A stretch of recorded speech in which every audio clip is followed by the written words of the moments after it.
பஜ்ஜி சுடுறதுக்கு முன்னாடி மாவை போட்டு பார்ப்போம். மேலே எலும்பி வந்துச்சுன்னா எண்ணெய் சுட்டுருச்சுன்னு அர்த்தம். இல்லாட்டி கொஞ்சம் நேரம் வெயிட் பண்ணுங்க. நம்ம கடையெல்லாம் பார்த்தா பெருசாக போடுவாங்க. அவ்வளோ அளவுக்கு நமக்கு எண்ணெய் பட்ஜெட் கிடையாது. அதனால நம்ம குட்டியாக எடுத்துருக்கோம். வெங்காயமும் இது மாதிரி ரவுண்டாக எடுத்து போட்டால் சூப்பராக இருக்கும். இப்போ பாருங்கள், குட்டி குட்டியாக போட வேண்டியதுதான்.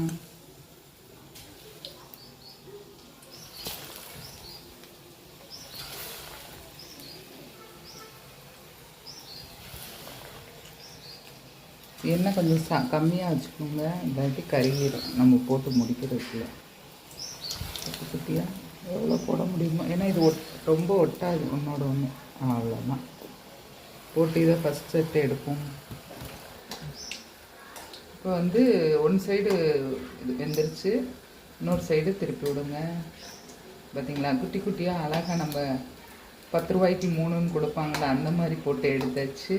பிள்ளைங்க சாப்பிட்றதுக்கும் ஈஸியாக இருக்கும், நம்மளுக்கும் எண்ணெய் கம்மியாக செலவாகும். நண்பர்களே, இது வந்து ரொம்ப செவக்கணுன்ற அவசியம் இல்லை. இது உடனே நம்ம எண்ணெய் சூடாக இருக்கனால டக்குன்னு திருப்பி விட்டோன்னே எடுத்துடலாம். இப்போ நம்ம எடுத்துடலாம்.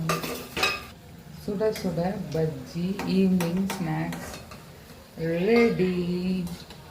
எல்லாரும் ஈவினிங் பஜ்ஜி சாப்பிட வாங்க.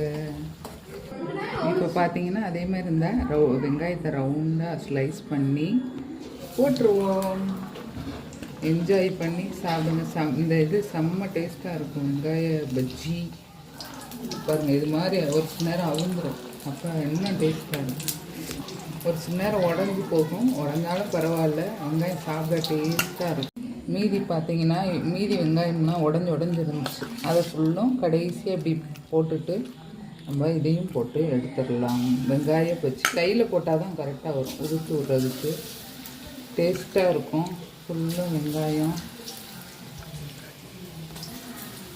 ஓகேவா, அடுத்து ஒரு பஜ்ஜி போட்டுக்கோங்க.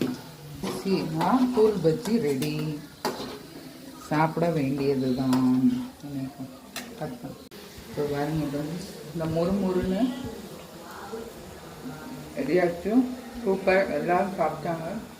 ஹாப்பி நியூ இயர், ஹாப்பியாக இருங்க. பாய். இன்னொரு வீடியோவில் சந்திப்போம்.